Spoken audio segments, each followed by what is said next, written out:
कमर का ऑपरेशन हो रहा है। बस यही गुड न्यूज देने आया था मैं आपको। કેમ છો સાહેબ? મજામાં?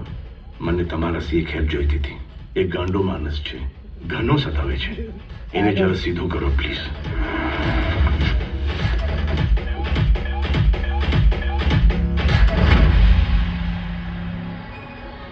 मतलब तेरी बीवी मरने के बाद भी जिंदा रहेगी? कोई बात नहीं, तेरा वो अमर नहीं बचेगा जब तक तेरी बीवी के तीनों ऑर्गन्स खत्म नहीं होते।